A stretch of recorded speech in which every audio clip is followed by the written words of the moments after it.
অনেক খুঁজে খুঁজে এই মাটিটা আমি নিয়ে এসেছি কানের দুল বানাবো বলে। তো হ্যালো এভরিওয়ান, আজ বানাবো এই মাটি দিয়ে কানের দুল। আর এই মাটিটা আমি কোথায় পেয়েছি আর কানের দুল বানাবো বলে কিভাবে মাটিটা তৈরি করেছি সেটা দেখার জন্য তো বড় ভিডিওটা দেখতে হবে। এই ভিডিও রিলেটেড ভিডিওয়ে আমি লিঙ্ক দিয়ে দিয়েছি, তোমরা চাইলে দেখে নিতে পারো।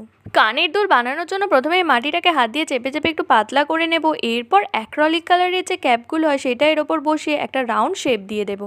আর মাঝে মাঝে আঙুল দিয়ে একটু জল দিয়ে দেবো যাতে এটা একটু স্মুথ হয়ে যায়। এবার এই কানেরগুলোতে জাম্পিং ইনসার্ট করে একদিন রেখে দেবো ড্রাই হওয়ার জন্য। ড্রাই হওয়ার পরে হ্যাঁ, আমি তো আর একটা কানেরও বানিয়েছি, আর এই কানেরটা কীভাবে বানিয়েছি সেটা আমি তোমাদের বড় ভিডিও শেয়ার করেছি। এই মাটিটা যেহেতু এঁটেল মাটি সেই জন্য এটা ড্রাই হতে বেশি দিন সময় লাগেনি, পুরোপুরি একদিন রাখতেই এটা ভালোভাবে ড্রাই হয়ে গেছে। এরপর এই কানেরগুলোকে সুন্দর করে অ্যাক্রিলিক কালার দিয়ে কালার করে নিয়েছি। লাস্টে ব্যাক সাইডে এই ছোট স্টারটা আঠা দিয়ে বসিয়ে দিয়েছি মাটি দিয়ে। এই কানের দুল জোড়া তোমাদের কেমন লাগলো কমেন্টে জানিও, আর ভালো লাগলে চ্যানেলটা সাবস্ক্রাইব করে নিও। টাটা।